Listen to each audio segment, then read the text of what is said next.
Good afternoon, everyone. Good morning. Hello, wherever you are in the world, whether you're watching us live or you're watching us back afterwards. Good to be here. 2022's first AI Would Agree episode of LinkedIn Live. And today, starting 2022 with a huge bang. I've brought along today a very special treat for all of the viewers that are out there. We seem to be getting better and better as things go along. We're going to revisit some of our older guests as we go back, and I think today's conversation is going to sort of reignite some previous conversations that we've had. But it's a great pleasure that I introduce you today, international best-selling author Todd Caponi. Hi, Todd. Well, good afternoon. Good morning where I am. It's awesome to be on. Hi. Yeah, it's great to have you with us. For anybody who doesn't know Todd, Todd, I'll let you do your own background. I'm sure you'll do it far more justice than I ever could. But yeah, it was a transformative moment for me when I read your book the first time. Please feel free to share everybody kind of the brief story behind that. Yeah, it's funny. So I've always been a sales leader and sales rep. I used to joke that I was kind of like a B plus type sales rep. I wasn't the greatest, but I was also a behavioral science nerd. And I don't know how that happened. I don't know where that even came from. But the two meshed pretty dramatically a few years ago. I was the chief revenue officer of a company in Chicago called Power Reviews.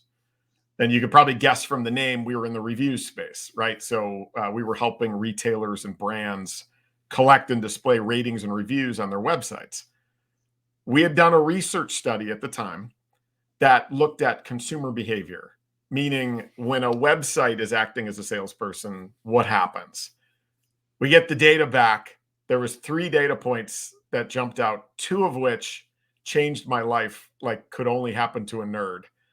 To where like I quit my job and I wrote a book because I thought it was that important. And I can dive into those 3 data points and we could probably kick things off from there if you'd like. But the first data point that didn't change my life and was no surprise was that at the time, 96% of us read reviews before we're going to buy something we haven't bought before that's of medium to high consideration, meaning it's not like a pack of gum. It's something that matters. We all read reviews. No surprise. But the 2 data points that changed my life. Number 1 was that 85% of us go to the negative reviews first, right? So we skip the 5s and we go right to the 4s, 3s, 2s, and 1s. And normally when I share that, everybody's like, I do that. Like, I thought I was the only weirdo. Well, no, we all skip the 5s and go right to the negatives.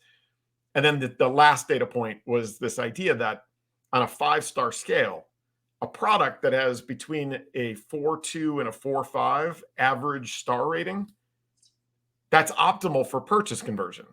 Meaning a product that has negative reviews right under it that people go to first sells better than a product that's got nothing but perfect 5-star reviews. And so me being the nerd that I am, I thought, all right, that's when a website's acting as a salesperson. Why? Why do consumers do that? But more importantly, would that apply to human or B2B selling? And I found really, really quickly that the answer was emphatically yes, that when we lead with the negatives, the flaws, the downside, something a competitor does better, maybe our pricing, when we're able to disarm through that transparency up front, like magic happens. Sales cycles speed up, win rates go up, partially because you're working deals you should be working. And they also go up because you're going to lose the deals you're going to lose anyway, but faster, so you could spend more time on the ones you should be going after and winning. And lastly, it makes it really hard on your competitors to message against us. So we started to roll this out. The magic happened, and I got to a point where I was like, I got to get these ideas out there. Not only because it sells better and it feels good to be transparent, but for the good of the profession too, because I'm tired of seeing salespeople land on the bottom of Gallup's annual list of trusted professions. I think there's a chance to start to earn some stripes back again. So that's a long-winded answer to your question, but I'm still shocked every day that I'm still doing what I'm doing, which is speaking and teaching on this stuff. But man, there's an appetite for it, and the results have been pretty magical. Yeah, completely. I mean, I bumped into your book. It was almost one of the first sales books that I read. So I joined TMAC, it'll be about a year and a half ago now. And we're back at the beginning. Where you can imagine like a 9-person startup. I've come from a retail background, so I've moved into B2B SaaS sales / data science consultancy. We were doing all sorts of wonderful stuff at the time, and I was not out of my depth, but out of my comfort zone, out of my experience. I hadn't done selling before. I hadn't tried to sort of get into that environment, and I found my own way, and I really enjoy it. I love it. I love it because predominantly everything that I do sits underneath exactly what it turned out you were describing in your book, and I sat listening to the Audible version. So I was chipping away at it a bit each day, and as I listened to it, I was like, this is exactly what I do. I mean, there was some bits that I didn't do, and they were really great, really additions to what I was already doing. But the main thrust of the book was exactly what I was doing. But the real power for me was understanding why that actually worked.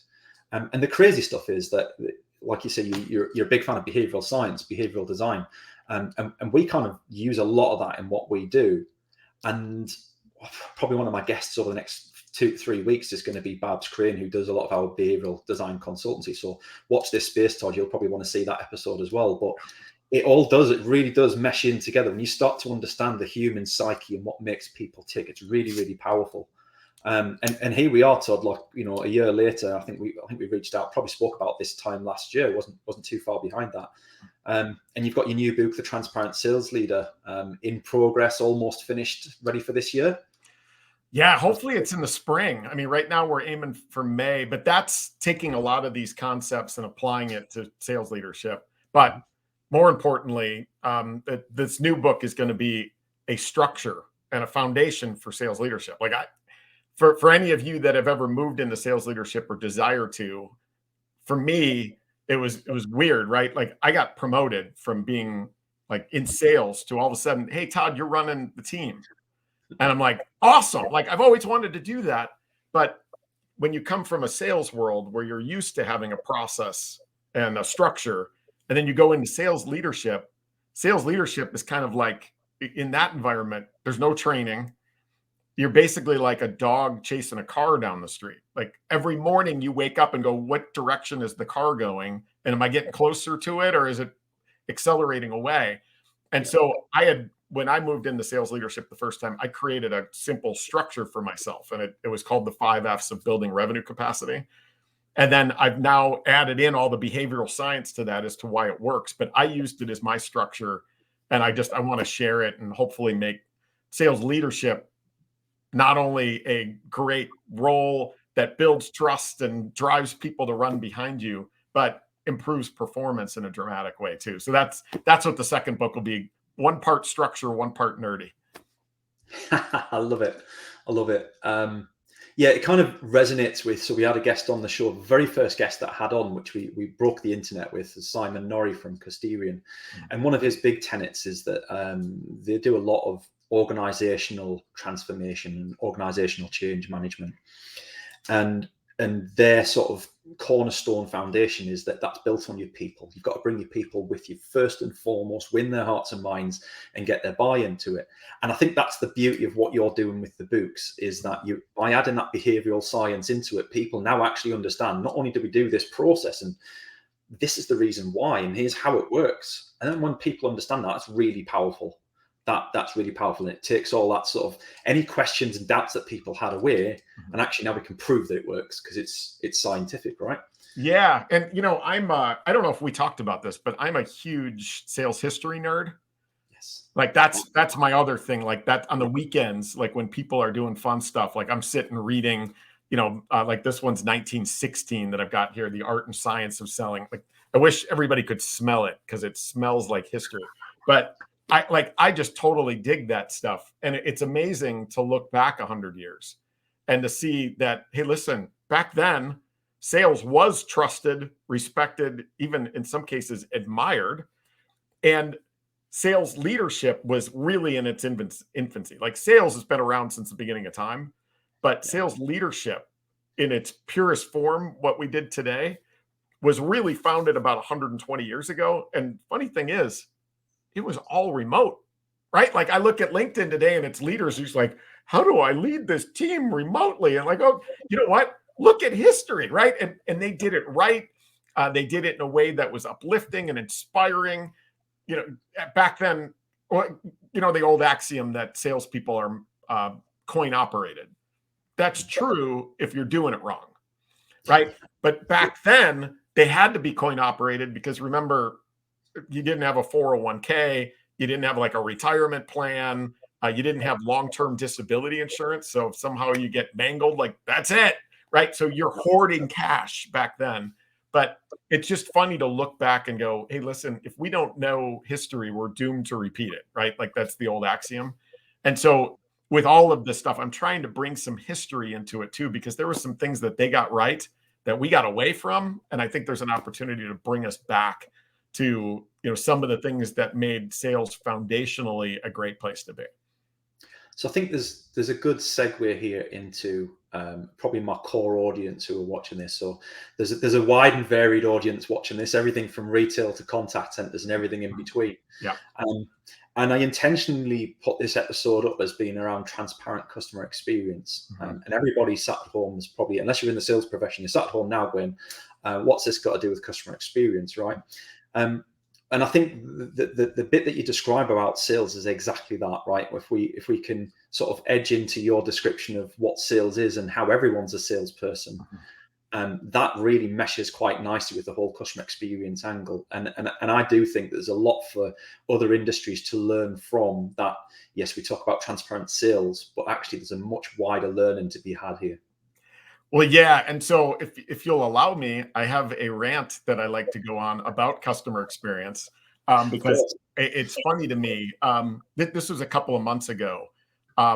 My stepdaughter was turning 17 and she was going to have a party and like have some people over, you know, obviously COVID safe and all that. We were like, but we were going to small party. And I was tasked with being the person to go shop. Like go get the stuff, like the veggie tray and the fruit tray and all that. My stepdaughter loves ranch dressing, like loves ranch dressing. Like make sure you get the ranch dressing. Now, do you have over there? Do you have Costco or Sam's Club? You've got those big warehouse places, right? So I immediately thought Costco was the right place to go. So I'm like, all right, I'm going to go as soon as I'm done. So I start scrolling LinkedIn and I see an article that says that customer experience is the new mountain, right? Like we have got to create incredible experiences with customers in the 2020s. Otherwise we're going to die. Right. And I was like, I read it and I was like, oh, that's a good argument. I get it. And then I did some more research and found other articles that essentially had the exact same headline. And then I get in the car, I go to Costco, right? With, you know, Warehouse Club. And as I'm driving there, I'm thinking about, all right, I need a subscription to get into this place, right? A membership, which I've got. You go in, like I go find the ranch dressing. There's only one brand you can choose from, right? It's Hidden Valley Ranch. And I got to buy almost a gallon, right? Like you have to buy this freaking tank of ranch dressing. That's your only option. I look to my right and I'm like, toothbrushes. Oh yeah. Like I think I might need a new tooth. Here's a half dozen. Right? Like you go check out and they're like flinging your stuff into a cart. They don't even bag it. And then there's a woman at the door checking your receipt to make sure you didn't steal anything. And I'm like, that's not the greatest customer experience in the world, is it? And then you realize Costco is the number 2 retailer in the US behind Walmart, but they're freaking awesome, like huge. Then I start thinking about IKEA. Like IKEA is a freaking disaster. You need a map to walk through it. Like that you know you're in for it. You find what you're looking for. You got to take a picture of the tag because you get to go to the warehouse yourself, find it, pull the 100-pound box onto a cart that doesn't have brakes, which seems like a huge oversight to me. You roll it into the parking lot. You got to back your car and you jam it in Tetris style, F-bombing your way through that whole thing. You get home thinking you left all that goodness back at the store with an injury or two. You open the box, there's 150 parts and like 2 words on the work instructions, like one of which is like Svarta or whatever the brand, right? It's It's crazy that they're the #1 furniture retailer in the world for 14 straight years. The lesson in all of this, and I think it's an opportunity for all of us, is winning at the customer experience game is not about creating the greatest experience. From what I've found through the behavioral science research, it's about creating expectations that are consistently met, right? And then, there's the old axiom that, hey, we should under promise, over deliver, right? Like you hear that all the time. No. Like that actually doesn't work either. Yeah. Over promise, under deliver, obviously a bad idea, right? But under promise, over deliver is also a bad idea because it's a form of lying and it creates something that I like to call expectation inflation. So that when you've under promised and over delivered, that becomes the new expectation. And then you can't keep up with it. And I've got one quick example there too.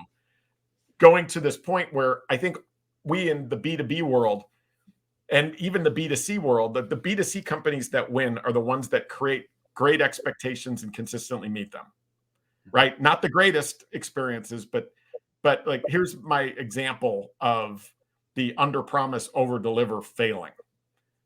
There's a restaurant here. I live just outside of Chicago in the US. Restaurant, we tried for the first time. We go in, you get served, you get the food is good. At the end, you ask for the check. They bring it out. But for my kids, they brought freshly baked chocolate chip cookies and milk, right? And so my kids are just like, wow, like this is the great. Can we come back again? Like, right, under promise, over deliver. All I asked for was the check. I got warm cookies and milk for the kids. They loved it. So the next weekend we had to go back, right? We did. We went back. And again, warm chocolate chip cookies and milk. The kids love it, but they're not as fired up as they were the first time because now it's a new expectation. Yeah. Third time we go in, cookies and milk come. Cookies are not freshly baked. I mean, they clearly were made a couple hours ago. They're a little hard. My kids are freaking complaining about the cookies and milk, right? And that's the problem that we have when we consistently try to under promise and over deliver or try to wow people. You can't keep up with it.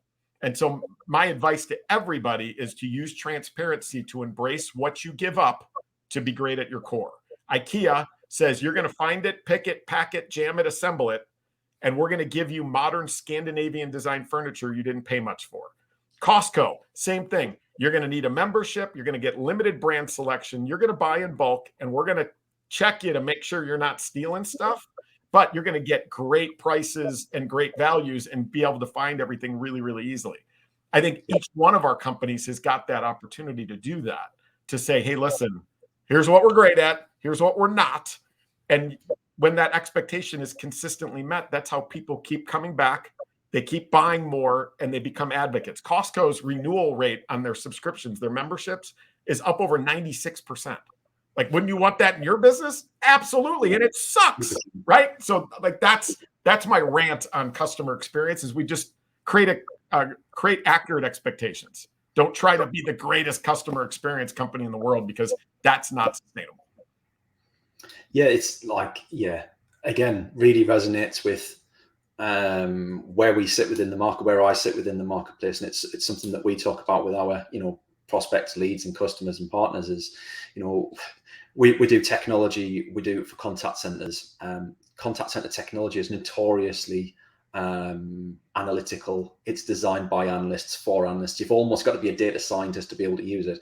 We're breaking that mold by making it really simple. If you want all the bells and whistles and all the amazing kit that the big players have, well, fine. That's what you need. That's where you need to go and pay for their prices. That's fine. They're really good at what they do in that end of things. We're not there. We're here helping you make your technology more accessible across not only your whole contact center, but like removing the expense of needing those expensive analysts. So like that's, for me, that's that transparency level is ideal for us. And it just works so well because people, I don't know what your experiences are with when you do that, but like I just find that people just buy into you straight away because I'm not holding any cards back. Like I'd rather not have a square peg in a round hole.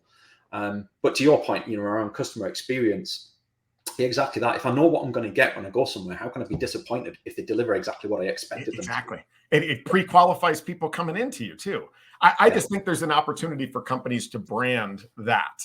Yeah. Right? Like they brand, hey, we're great at this, we suck at this. Right? Yeah. And then you bring in people pre-qualified, you become really, really efficient. On the sales side, your pipeline becomes really efficient because you're not having to unwind some of that stuff. I mean, imagine somebody going to an IKEA today going, listen, I would like somebody to feng shui my living room, and I want all the, and they would be like, haha, cool, go down the street. There's a furniture retailer that'll do that there, right? Like that's, and again, it works for them because their company and their team becomes highly efficient. And you read their reviews, nobody's complaining about the assembly on their reviews. Nobody's complaining about the fact that they got to pick it and pull the boxes. Nobody's complaining about the lack of brakes on the cart, right? Because that's the expectation.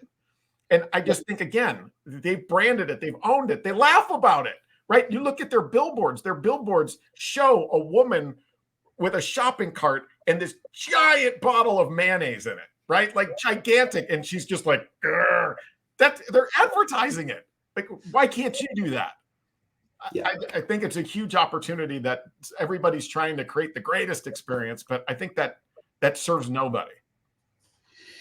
Just perform at the level of that you can consistently perform at, I guess. You know, exactly. If you can perform at a fantastic level, brilliant, do it.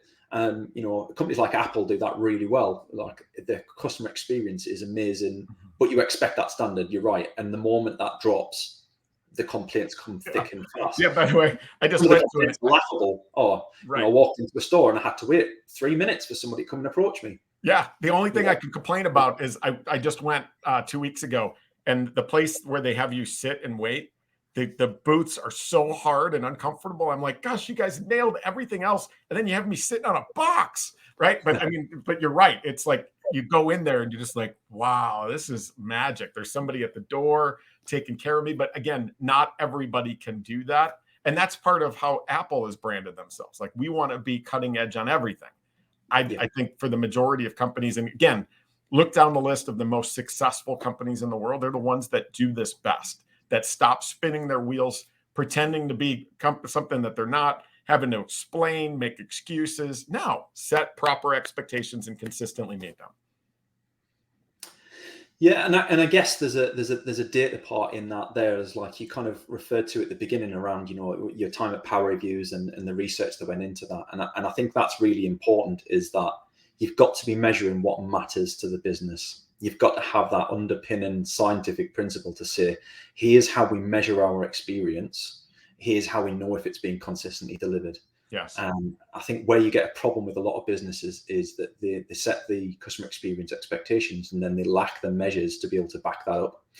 So they don't know whether those experiences are being delivered on a daily basis, or they're measuring things that are irrelevant. You know, they're going in and measuring things the customers don't expect to be right.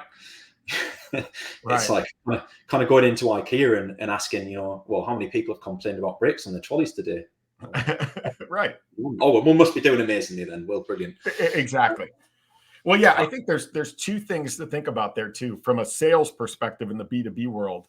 I think if you're setting proper expectations, your win rate should be higher, right? Like there's the old axiom that like, hey, we close a quarter of our deals, right? Like 1 of every 4 qualified opportunities closes.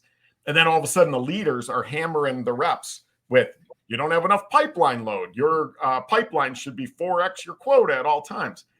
That creates a pipeline filled with crap, number one. And number two, you're winning 1 out of 4. You're not setting proper expectations on the forefront. The people that are coming into your pipeline should be better qualified than that. And part of it is not to put that burden on your sales rep every time.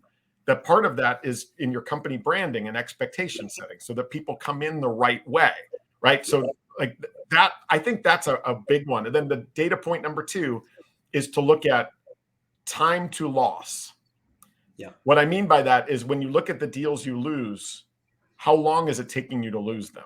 And can we shrink that? Because again, set proper expectation. I know it's hard for companies to think about, well, gosh, if we reveal the truth, maybe they won't want us. Well, if the truth won't sell it, don't sell it. Right? Like that's the point, that we've got to lead with, because again, you got to think about the long game here too. When you own your flaws, you own the things that a competitor might be a better fit for that company than yours, right? You own the fact that, hey, we're a little bit higher priced. Lead with that. That's part of expectation setting in the sales cycle so that your customers are more likely to buy. To your point, Paul, when you said that when we trust the person that we're buying from, we do less homework. And as a result, we don't have to go back channel. We don't have to check peers and look at analyst reports and go, if you're in the tech space, look at the G2s, or, buyers are looking at Glassdoor and Indeed and like looking at, do the employees, like they're having to do all that homework. Gartner back in 2017 said that in a consensus sale, I think it was 61% of the buying time is spent back channeling.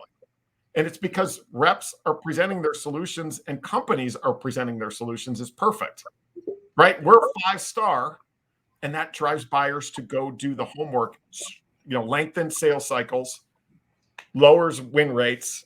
And I think, again, we've got an opportunity to lead with it and to brand it. And that's where the magic starts to happen. I think to your point, there was an audio book that I was reading, and if the author's listening, forgive me, I can't remember who it was that read the book. It was a brilliant book. And one of the conversation points they were talking about was they'd been trying to sell a coaching tool, B2B SaaS coaching tool. And they come up with some marketing, and basically the marketing's, the team came up with it. And then the sales team said, whoa, hang on. This is likely to, like, the way we're phrasing this was kind of that your yearly review time is done, like that period's behind us. That's for dinosaurs. We should be having regular, frequent coaching sessions with our teams and doing away with all of that. Mm-hmm. And those guys were like, well, that's great, but what about the guys that don't want to do that? We're gonna offend them. We're not going to have them as customers. And basically the CEO stepped in and just went, yeah, that's exactly what we want to do. Right. We don't want to have those guys as customers. We shouldn't be qualifying them as customers, because somewhere down the line, they're going to be a bad fit, and that causes us a problem further down the line. Exactly. Here in the UK at the moment, we're going through, so the FCA, the Financial Conduct Authorities, just stipulated some new regulations around price walking for insurance. It basically means that your first year now, an insurer can't offer you a good deal to come with them and then raise the prices later. It's got to be a fair deal that the price you pay is going to be the price that you pay forever, or close to it anyway. And there's a lot of speculation at the moment about whether that's going to kind of just raise the prices in the first place for new customers rather than actually benefit the customers overall. Right. But I guess the point is, what a lot of insurers are currently thinking about now is, how do they differentiate themselves from the rest of the market? Because now they have to have something that does differentiate themselves. So to your point, if I'm going to pick insurer A over insurer B, even if insurer A is more expensive, what's the value I'm getting from going to them? What are their things that they do really well that's going to make me as a customer want to get them? Stop trying to boil the ocean, basically, and get to your customers really quickly. I love that. I think that's a really good learning from what you've just said. Well, yeah, it was funny. So you can see I get pretty passionate about things.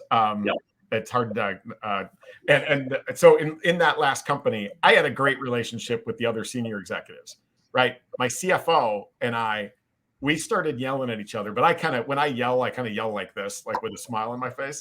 But I did something that I've never done before. And here was the story. We were looking at our contracts. So we were selling a SaaS, subscription model technology, right?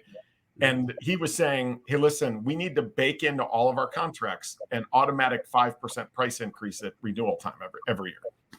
And I went crazy. I was just like, no, first of all, like, that's insane. That, like, we should be creating efficiencies, not having to charge more to drive revenue. Like, that's number one.